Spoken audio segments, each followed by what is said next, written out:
देवभूमि समाचार में आप सभी का स्वागत है। मैं हूं आपके साथ प्रज्ञा मिश्रा। बुलेटिन की शुरुआत करेंगे बड़ी और अहम खबर के साथ। तो सबसे पहले बात कर लेते हैं, केंद्रीय गृह मंत्री अमित शाह आज हरिद्वार दौरे पर रहेंगे। बैरागी कैंप में आयोजित जनसभा को संबोधित करेंगे। इसके साथ ही आपको बता दें, प्रशासन ने तैयारियां पूरी कर ली हैं, सुरक्षा के पुख्ता इंतजाम किए गए हैं। तो गृह मंत्री अमित शाह आज हरिद्वार के दौरे पर रहेंगे। अपने कार्यक्रम के तहत वो बैरागी कैंप में आयोजित जनसभा को संबोधित करेंगे। इसके अलावा वहां लगाई गई विकास प्रदर्शनी का भी अवलोकन करेंगे और विभिन्न सरकारी योजनाओं और विकास कार्यों की जानकारी लेंगे। इसके साथ ही आपको बता दें, कार्यक्रम को लेकर प्रशासन ने सभी तैयारियां पूरी कर ली हैं और सुरक्षा के पुख्ता इंतजाम किए गए हैं। इस दौरे के दौरान स्थानीय नेताओं और कार्यकर्ताओं की बड़ी संख्या में मौजूदगी की भी संभावना जताई जा रही है। इसकी जानकारी राज्य के महानिदेशक सूचना कार्यालय की ओर से दी गई है। वहीं इस खबर पर विस्तार से जानकारी देने के लिए विकास चौहान हमारे साथ हरिद्वार से जुड़ चुके हैं। विकास, आज गृह मंत्री अमित शाह जो है हरिद्वार दौरे पर रहने वाले हैं, कितना महत्वपूर्ण माना जा रहा है ये दौरा और क्या कुछ सुरक्षा व्यवस्था किए गए हैं गृह मंत्री अमित शाह के इस दौरे को लेकर? देखिए, केंद्रीय मंत्री गृह मंत्री हरिद्वार दौरे पर थोड़ी 12 बजे वो यहाँ हरिद्वार पहुंचेंगे। तो 4 साल के विशाल जो उत्तराखंड के है कार्यक्रम है उसमें वो शिरकत करेंगे, जहाँ पर जो कार्य है उत्तराखंड सरकार के द्वारा किए गए उस पर आधारित 2 प्रदर्शनियां हैं, उनका यहाँ पर उद्घाटन करेंगे, जो करीबन सप्ताह भर यहाँ पर चलेंगी। एक जनसभा को भी यहाँ पर अमित शाह के द्वारा यहाँ पर संबोधन किया जाएगा, जिसमें करीबन 1.25 लाख लोगों के यहाँ पर पहुंचने का सिलसिला जो है वो आज सुबह से शुरू हुआ था और अभी तक लगातार चल रहा है, क्योंकि उत्तराखंड के कोने कोने से यहाँ पर बसों में भरकर लोग यहाँ पर उनकी जनसभा में शामिल होने के लिए। तो अगर हम बात करें के नजारे की, तो लगातार लोग यहाँ पर पहुंच रहे हैं, जो है वो लगातार बड़ी एरिया पर सुरक्षा की व्यवस्था की बात करेंगे तो बिल्कुल, क्योंकि केंद्रीय मंत्री है अमित शाह मंत्री हैं, उनकी जो वीआईपी उनका जो प्रोटोकॉल है उसके तहत पूरी व्यवस्था यहाँ पर की गई है। रूट डाइवर्जन यहाँ पर पूरे दिन यहाँ पर लागू रहेगा। वहीं सुरक्षा की दृष्टि से जो पुलिस 600 पुलिस कर्मियों पर लगाए गए हैं, वहीं जो अधिकारी गण है वो खुद यहाँ पर सुरक्षा को यहाँ पर संभाले हुए हैं। तो कह सकते हैं एक व्यापार को लेकर है वही अपने को मिल रहा अमित शाह की रैली के लिए। तो क्योंकि एक तरह से चुनावी रैली भी यहाँ पर कह सकते हैं, क्योंकि जो अगले वर्ष जिस तरह से चुनाव होने जा रहा है तो उसका संगनाद भी आज की रैली के माध्यम से, क्योंकि उत्तराखंड सरकार यहाँ पर करने का पूरी करेगी, क्योंकि अब मात्र एक साल मात्र यहाँ पर चुनाव में बचे रहेगा। तो कह सकते हैं कि 4 साल बेमिसाल उत्तर प्रगति पथ पर उत्तराखंड इस स्लोगन के तहत यहाँ पर कार्यक्रम यहाँ पर किया जा रहा है, जिसमें उनके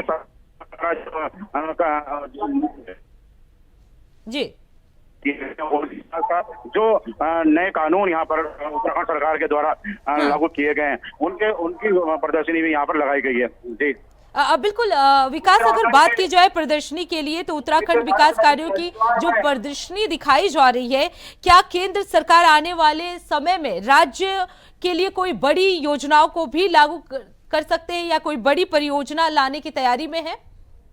बिल्कुल, जिस तरह से अगर हम मुख्यमंत्री की बात माने तो मुख्यमंत्री ने कहा था एक दिन पहले कि जिस तरह से उत्तराखंड सरकार कार्य कर रही है और जिस तरह से उत्तराखंड प्रगति की ओर बढ़ रहा है, तो केंद्र सरकार भी उसके लिए उनका पूरा सहयोग यहाँ पर दे रही है। जिस तरह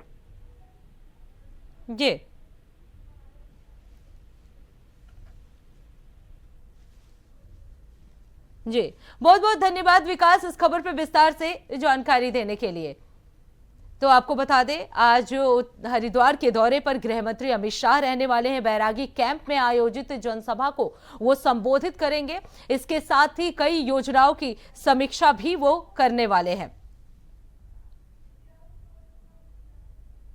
अब रुक कर लेते हैं अगली खबर की। आज उत्तराखंड के दौरे पर गृह मंत्री अमित शाह रहने वाले हैं। आपको बता दें, जौली ग्रांट एयरपोर्ट पर मुख्यमंत्री पुष्कर सिंह धामी उनके स्वागत के लिए उपस्थित होंगे। इसके साथ ही एयरपोर्ट से उनके काफिले का रुख रायवाला की ओर होगा, जहां हरिद्वार में बीजेपी सरकार के 4 साल पूरे होने के अवसर पर कार्यक्रम आयोजित किया जा रहा है। आपको बता दें, इस दौरान सुरक्षा के कड़े इंतजाम किए गए हैं। जौली ग्रांट से रायवाला तक का रास्ता पुलिस और सुरक्षा बलों द्वारा निगरानी में रखा गया है। तो आज गृह मंत्री अमित शाह का उत्तराखंड दौरा है। जौली ग्रांट एयरपोर्ट पर वो उतरेंगे, जहां सीएम धामी जो है उनका स्वागत करेंगे। इसके साथ ही आपको बता दें, जौली ग्रांट से रायवाला तक सुरक्षा के कड़े इंतजाम जो है वो किए गए हैं। तो आज गृह मंत्री अमित शाह का देहरादून दौरा है और इस दौरान वो जौली ग्रांट एयरपोर्ट पर उतरेंगे। इस दौरान आपको बता दें, सीएम धामी जो है उनका स्वागत करने वाले हैं। ऐसे में जौली ग्रांट एयरपोर्ट पर जो सुरक्षा व्यवस्था है वो कड़े कर दिए गए हैं। आपको बता दें, सीएम धामी जो है वो गृह मंत्री अमित शाह का आज स्वागत करने वाले हैं। एयरपोर्ट पर वो खुद पहुंचेंगे और वो उनका भव्य स्वागत किया जाएगा। काफी अहम जो है ये दौरा माना जा रहा है, क्योंकि जो नई परियोजनाएं हैं उनका समीक्षा भी गृह मंत्री अमित शाह जो है वो कर सकते हैं। राज्य सरकार द्वारा जो नई परियोजनाएं लागू की गई है, जो नए कानून बनाए गए हैं, उनको लेकर भी समीक्षा किया जा सकता है। तो ये दौरा जो है वो काफी अहम बताया जा रहा है। वही इस खबर पर विस्तार से जानकारी देने के लिए शहजाद हमारे साथ हरिद्वार से जुड़ चुके हैं। क्या कुछ जानकारी है और कितने बजे गृह मंत्री अमित शाह जो है वो वहां पे पहुंच रहे हैं? जी, मैं आपको बता दूं, जो केंद्र गृह मंत्री अमित शाह हरिद्वार के दौरे पर रहेंगे, करीब 12:15 में पहुंच जाएंगे। वही बता दें आपको कि 427 करोड़ रुपए की विकास योजना की सौगात देने की तैयारी है। राज्य सरकार के 4 साल पूरे होने पर कार्यक्रम के कई परियोजना का लोकप्रिय संन्यास होगा और करीब 312 करोड़ रुपए और 19 योजनाओं का संश्लेषण भी लगभग 115 करोड़ की 32 परियोजना का लोकप्रिय प्रस्ताव होगा। और क्या कुछ सुरक्षा व्यवस्था किए गए हैं इस दौरान? जी, इसमें बता दें आपको, बैरंगी कैंप में आयोजित कार्यक्रम में स्थानीय राज्य सरकार की कई उपलब्धियां और प्रदर्शनी रहेंगे। करीब 4.25 घंटे हरिद्वार में रहेंगे जनसभा में और पुलिस से पुख्ते इंतजाम किए गए हैं, जिनमें पुष्कर सिंह धामी, राज्यपाल उर्मिला सिंह समेत कई विधायक और भाजपा नेता कार्यक्रम में मौजूद रहेंगे। शहजाद, अगर बात की जाए रूट डाइवर्जन की, तो वो कैसे किया गया है? जी, आपको बता दें कि जो इसका सड़क प्लान है उसको लेकर पुलिस से सख्त पुख्ते इंतजाम किया गया। रोड को लेकर भी स्वच्छता का पूरा इंतजाम किया गया है। शहजाद, कितना अहम माना जा सकता है गृह मंत्री अमित शाह का ये दौरा? जी, आपको बता दें कि मुख्यमंत्री के 4 साल पूरे होने के बाद में कहते हैं गृह मंत्री अमित शाह जी मुख्य 2027 के लेकर भी बहुत बड़ा अहम माना जा रहा है। किन किन योजनाओं पर समीक्षा की जा सकती है? जी, आपको बता दें कि राज्य सरकार ने जैसे पूरे 4 साल किए, उसको लेकर करीब 392 करोड़ रुपए और 19 योजनाओं का संश्लेषण और लगभग 115 करोड़ 32 परियोजना का लोकप्रिय किया जाएगा। शहजाद, अगर सुरक्षा व्यवस्था की बात की जाए तो किस तरह के इंतजाम जो है प्रशासन की तरफ से किए गए हैं गृह मंत्री अमित शाह के इस दौरे को लेकर? जी, मैं आपको बता दूं कि अब से 3 से 4 दिन लगातार सुरक्षा की बात की, लगातार मुख्यमंत्री 2 दिन भी दौरा रहा है और देखता है पूरे योजना बनाए, उसमें देखता है कि 7 तारीख को अमित शाह जी आ रहे हैं, उसको लेकर पुख्ते इंतजाम किया जाए, रोड भी डाइवर्ट किया गया। जी, बहुत बहुत धन्यवाद शहजाद इस खबर पर विस्तार से जानकारी देने के लिए। तो आपको बता दें, जौली ग्रांट एयरपोर्ट पर भव्य स्वागत जो है गृह मंत्री अमित शाह का किया जाएगा। सीएम धामी जो है खुद आज एयरपोर्ट पर उनका स्वागत करेंगे। तो ये बड़ी जानकारी, बड़ी अपडेट आपको हम बता दें, गृह मंत्री अमित शाह जो है आज देहरादून के दौरे पर रहेंगे। अब रुक कर लेते हैं अगली खबर की। चंपावत जनपद के बाराकोट ब्लॉक स्थित ग्राम चुलैपे के निवासी अनुज पंत को यूपीएससी सिविल सेवा परीक्षा में 69वीं रैंक प्राप्त कर भारतीय प्रशासनिक सेवा के लिए चयनित होने पर मुख्यमंत्री पुष्कर सिंह धामी ने फोन करके उसे बधाई दी। सीएम धामी ने कहा कि अनुज की इस उपलब्धि ने पूरे उत्तराखंड को गौरवान्वित किया है। उनकी सफलता प्रदेश के युवाओं के लिए प्रेरणादायी है। अनुज को उज्जवल भविष्य के लिए हार्दिक शुभकामनाएं।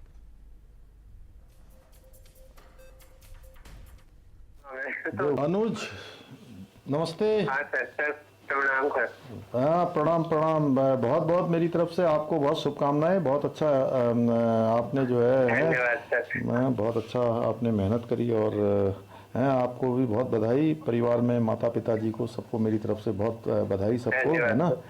और बहुत अच्छा लगा मुझे और मेरी बहुत शुभकामनाएं हैं और इसी तरह आगे बढ़ते रहिए प्रयास करिए। धन्यवाद। आपने हमारे पूरे क्षेत्र सर का। आपसे मैं मिला था दीदी की शादी में ना 2013 में, हाँ हाँ देवभूमि खटीमा में। तो तब से मेरे को है आपका याद वही वाला नहीं चेहरा। आप चलो बहुत अच्छा यार, जो हो गया। चलो मिलते भी हैं किस दिन, ठीक है ना? ठीक है सर। ठीक है। धन्यवाद। चलो चलो, सबको घर में मेरी तरफ से भी सबको भी बधाई देना, सबको शुभकामना करना। ठीक है सर। बहुत अच्छा है, और खूब मेहनत करो, खूब आगे बढ़ो। अभी शुरुआत हुई है और आगे बढ़ना है, ठीक है? हाँ जी। ठीक है। तो आपको बता दें, केंद्रीय गृह मंत्री अमित शाह आज हरिद्वार दौरे पर रहेंगे, जहां गृह मंत्री बैरागी कैंप में एक बड़ी जनसभा को संबोधित करने वाले हैं। इसके साथ ही आपको बता दें, राज्य सरकार की विकासात्मक प्रदर्शनी का अवलोकन भी करेंगे। इस पर हमारे संवाददाता ने एक रिपोर्ट तैयार की, चलिए आपको दिखाते हैं।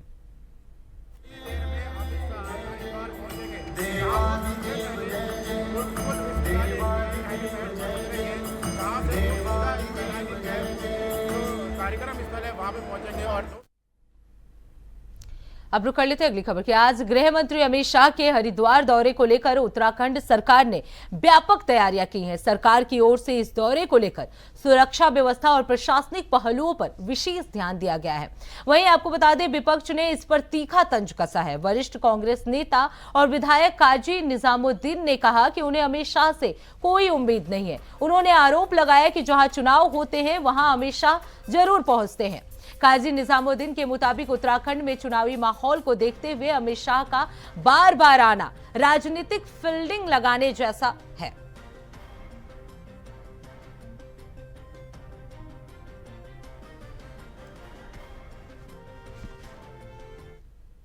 उम्मीद नहीं, जहां चुनाव वहां अमित शाह।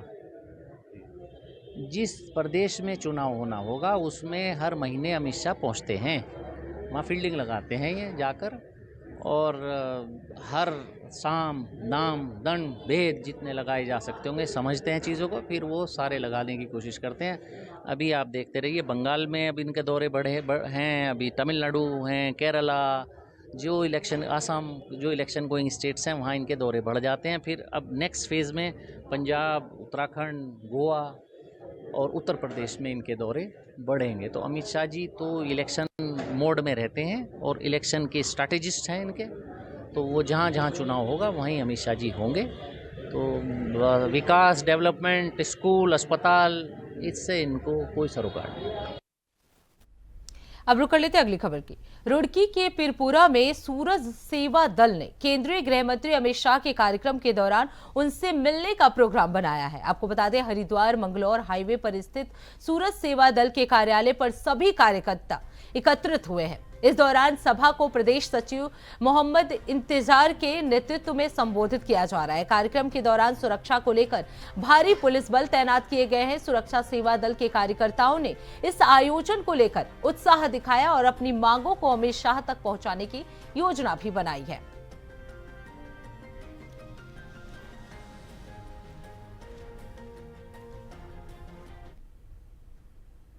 अब रुक कर लेते हैं अगली खबर की। अंतर्राष्ट्रीय महिला दिवस के मौके पर 8 मार्च को देहरादून में गुलाबी अर्थ मैराथन देहरादून 1.0 का आयोजन किया जाएगा। आपको बता दें, ये मैराथन विकास नगर एथलेटिक क्लब और पिंक पैंथर्स ग्रुप का उत्तराखंड द्वारा आयोजित किया जा रहा है।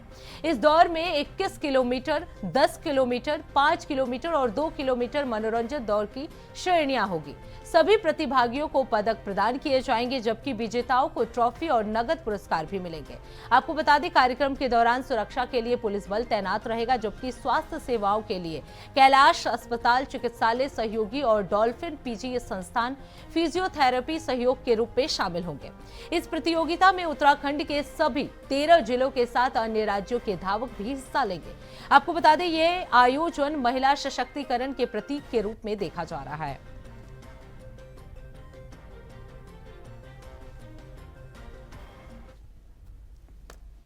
नमस्कार, मैं प्रभजोत सिंह हूँ और हमारे द्वारा एक आयोजन किया जा रहा है मैराथन दौड़ का, जिसको कि पिंक हाफ मैराथन आयोजन समिति जो है हमारी वो कर रही है। और इसमें हमारे 2 ग्रुप हैं, जो विकास नगर एथलेटिक्स क्लब और पिंक पैंथर से मिलके इसको आयोजन इसका कर रहे हैं। ये दौड़ का कार्यक्रम अंतर्राष्ट्रीय महिला दिवस के अवसर पर रखा गया है, जिसमें महिला और पुरुष दोनों ही वर्ग इसमें प्रतिभाग करेंगे। अभी तक 300 से 400 लोग इसमें पंजीकरण कर चुके हैं और ये 8 मार्च को होगी, जिसमें 2 किलोमीटर, 5 किलोमीटर, 10 किलोमीटर और 21 किलोमीटर की दौड़ें रखी गई हैं। और इससे हम यही समाज में एक मैसेज देना चाहते हैं कि महिला और पुरुष वर्ग दोनों ही बराबर हैं और उस दिन सभी पुरुष मातृशक्ति के सम्मान में दौड़ रहे हैं। और इसमें अलग अलग एज कैटेगरी रखी गई है, उसमें प्राइज़ रखे गए हैं और ओपन कैटेगरी में कैश प्राइज़ भी रखे गए हैं। और जितने भी प्रतिभागी कंप्लीट कर रहे हैं उनको मेडल दिया जा रहा है, जिससे कि वो मोटिवेट हो और अपने आसपास के जो समाज को मोटिवेट कर पाएँ। और हमारा ये कार्यक्रम बेस्ड रहेगा महिला सशक्तिकरण और महिलाओं की फिटनेस के। अब रुक कर लेते हैं अगली खबर की।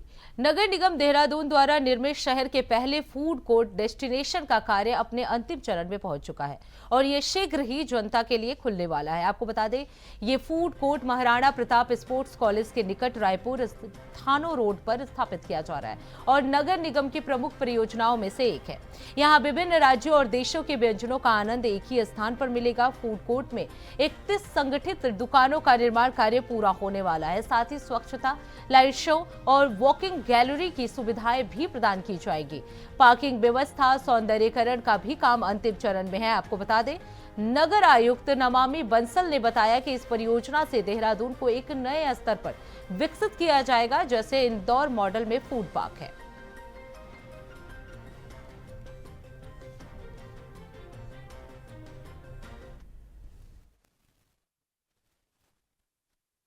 जो देहरादून में को चिन्हित किया गया था 100 ऐसे शहरों में जहां पर कि इंदौर के ही तर्ज पर फूड पार्क बनाया जाना था, उसी को साकार करते हुए थानों में रायपुर रोड पर ये स्थान चिन्हित किया गया और बोर्ड में सर्वसम्मति से निर्णय लिया गया कि इस स्थान पर इस पार्क का निर्माण किया जाए। वर्तमान में ये पार्क लगभग बनकर तैयार हो गया है और इसमें कुछ सौंदर्यीकरण और ब्यूटिफिकेशन और साइट डेवलपमेंट का काम अभी जो शेष है वो चल रहा है, उसकी भी 1 माह के अंदर पूर्ण होने की संभावना है। निश्चित रूप से ये अपने आप में जो सड़क पर वेंडिंग को लेकर के समस्या उत्पन्न होती है, ट्रैफिक मूवमेंट की, और एक आदर्श फूड जो स्ट्रीट फूड के कई सारे प्रशंसक हैं, उन सभी के लिए एक अच्छी स्पेस क्रिएट होगी, जिससे कि ट्रैफिक और सब में सुगमता के साथ साथ एक अच्छा एसेट डेवलप हो जाएगा सिटी के लिए।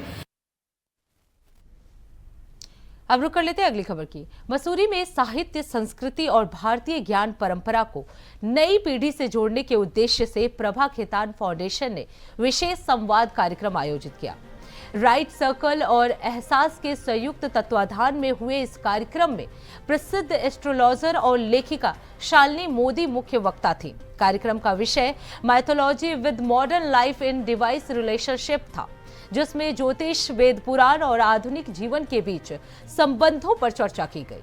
शालिनी मोदी ने भारतीय पौराणिक परंपराओं को जीवन समझाने का गहरा दर्शन बताया और अपनी पुस्तक द एक्सटर्नल सन का उल्लेख किया है। उन्होंने कहा कि ज्योतिष जीवन में संतुलन और दिशा देने में मदद करता है। फाउंडेशन की अध्यक्ष ईशा गुप्ता ने कार्यक्रम में उत्तराखंड की पारंपरिक संस्कृति और व्यंजनों को भी शामिल किया और पर्यावरण संरक्षण के प्रति जागरूकता अभियान की जानकारी दी।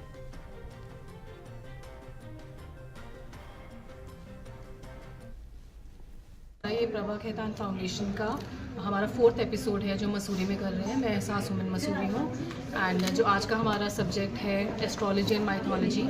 शालिनी जी हमारे साथ है, नोन ऑथर है वो, और बहुत ही इंटरेस्टिंग सब्जेक्ट है। जो ऑडियंस है, जो गेस्ट हैं, उनको मैंने बताया तो पीपल आर वेरी कीन कि बहुत इंटरेस्टिंग है। बहुत सारे लोग बहुत सवाल लेकर आए हैं एंड प्रभा खेतान फाउंडेशन का जो हमारा रिस्पांस मसूरी में है बहुत पॉजिटिव है। हमें लगभग 2-2.5 साल हो गए हैं यहाँ प्रोग्राम करते हुए। खेतान फाउंडेशन है वो लिटरेचर, आर्ट और कल्चर को प्रमोट करता है। तो आपने देखा होगा जो हमारा जैसे मसूरी में प्रोग्राम है, तो जो मसूरी का लोकल क्यूजीन है, हमने भांग जीरा का चटनी है, भांग के कबाब है और कुलत के दाल के कबाब हैं और बारयार्ड मिलेट की खीर है। तो हम लोकल क्यूजीन को ही प्रमोट करते हैं क्योंकि मसूरी से जुड़े हैं हम लोग। तो एक तो मैं बहुत खुश हूँ कि मैं यहाँ प्रभा खेतान फाउंडेशन के ग्रुप में बात करने आई हूँ। मैंने और भी सिटीज़ में किया है and audience has always been very good. Here यहाँ पर I think हम लोग एस्ट्रोलॉजी की बात करेंगे क्योंकि मैं एस्ट्रोलॉजर भी हूँ और ऑफ कोर्स माइथोलॉजी को तो हम भूल नहीं सकते बिकॉज मैं किताबें सारी मेरी माइथोलॉजी पे ही है, इंडियन माइथोलॉजी पे। और अभी जो लेटेस्ट किताब मैं यहाँ लेके आई हूँ वो सूर्यदेव पे है, the eternal sun, the legacy of Suryadev. और ये साल हमारा न्यूमरोलॉजी के हिसाब से भी सूर्य का साल है, तो उसलिए भी सूर्य की बात करना ज़रूरी है। तो बेसिकली यही बातें होंगी कि क्या नई जनरेशन को कैसे मोटिवेट किया जाए पुराने स्क्रिप्चर्स को जानने के लिए, क्योंकि ये एक हमेशा स्ट्रगल रहता है, उनके बहुत क्वेश्चंस रहते हैं। और एस्ट्रोलॉजी रिलेटेड तो आजकल बहुत सारे यूट्यूब और सोशल मीडिया भरा हुआ है, क्योंकि एस्ट्रोलॉजी, न्यूमरोलॉजी ये सब लोगों को बहुत इंट्रीग कर रही है आजकल। अब रुक कर लेते हैं अगली खबर की। रुड़की के पिरान खलियर की बेटी फैरूज फातिमा ने यूपीएससी परीक्षा में 708वीं रैंक हासिल कर आईएएस बनने का गौरव प्राप्त किया है। जब वो घर पहुंची तो उनका जोरदार स्वागत किया गया। फूल मालाओं और तालियों के बीच क्षेत्रवासियों ने उन्हें बधाई दी और उनकी सफलता पर गर्व महसूस किया। फैरूज की इस सफलता के पीछे उनके पिता इकबाल अहमद की मेहनत और समर्थन है, जो पेशे से ट्रक ड्राइवर है। सीमित संसाधनों के बावजूद उन्होंने बेटी की पढ़ाई में कोई कमी नहीं होने दी। फैरूज ने अपने माता पिता को श्रेय देते हुए कहा कि यह सफलता 8 साल की मेहनत का परिणाम है। उन्होंने 3 असफलताओं के बावजूद हार नहीं मानी और चौथी कोशिश में सफलता हासिल की है। उनकी कहानी युवाओं को एक संदेश देती है कि मेहनत और लगन से कोई भी लक्ष्य हासिल किया जा सकता है।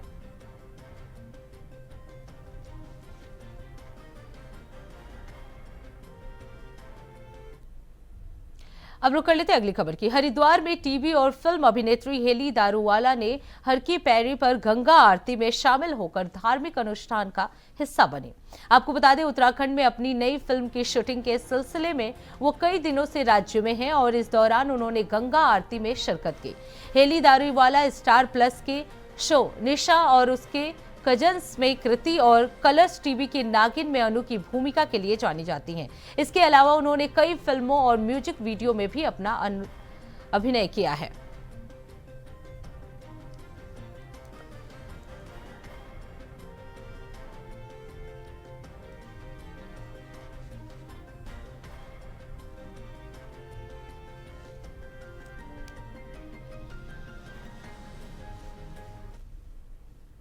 अब रुक कर लेते हैं अगली खबर की। देहरादून में झंडा मेले के सुरक्षा व्यवस्था की समीक्षा की गई।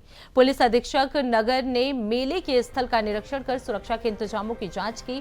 झंडा आरोहण के दौरान भारी संख्या में श्रद्धालुओं के आने की संभावना को देखते हुए एसपी सिटी ने सुरक्षा के समुचित प्रबंध सुनिश्चित करने के लिए अधिकारियों को निर्देश दिए हैं। मेला क्षेत्र में सीसीटीवी कैमरों और ड्रोन के माध्यम से निगरानी रखने का भी आदेश दिया गया है। इसके साथ ही अराजक और संदिग्ध व्यक्तियों पर निगरानी रखने के लिए सादे वस्त्रों में पुलिस बल तैनात किया जाएगा। मेला क्षेत्र के आसपास के स्थानों पर भी आवश्यकता अनुसार पुलिस बल की ड्यूटी तय की जाएगी और किसी भी आकस्मिक स्थिति से निपटने के लिए क्यूआर टीमों को तैनात किया जाएगा।